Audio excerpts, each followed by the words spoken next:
You know, video games are, okay, so the question is, can that sense of meaning be hijacked? And the answer to that is absolutely. Absolutely.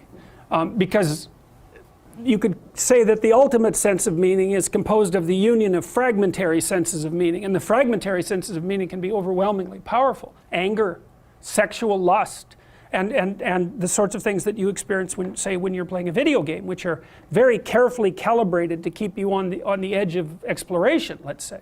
Now, I'm not a foe of video games, because games are complicated and it isn't clear what people are doing when they're playing them. You know, they may be expanding their cognitive skills, they may be learning to cooperate, they may be learning to engage in complex problem solving. And so, but part of it's also a matter of balance.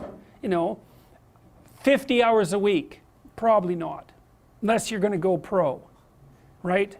Because there's other things you need to be attending to. It's not a stable solution for you, your family, your society. It's too one-sided. Yeah, and you can get pulled down rabbit holes of all sorts that are one-sided pursuits of meaning. So, and it's something we're actually going to talk about as the later classes unfold. The question is, how do you stop yourself from falling prey to a pathologized sense of meaning? And I think one of the answers to that is, don't lie. Because what you're hoping is that your nervous system is sufficiently healthy and well programmed so that what it reads out to you is reliable. And if you pathologize your psyche by either through sins of omission, let's say, or outright deception, you're going to warp that internal structure and it's not going to read out properly to you. And then your sense of meaning will lead you astray. So like one of the reasons for speaking the truth, I shouldn't say that because you don't know how to speak the truth, but you do know how not to lie.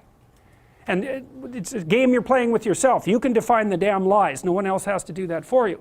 You try not to utter falsehoods because you warp your neurological structure by doing so, and then it will read out pathologically, and then if you rely on it to guide you, it will run you right off a cliff.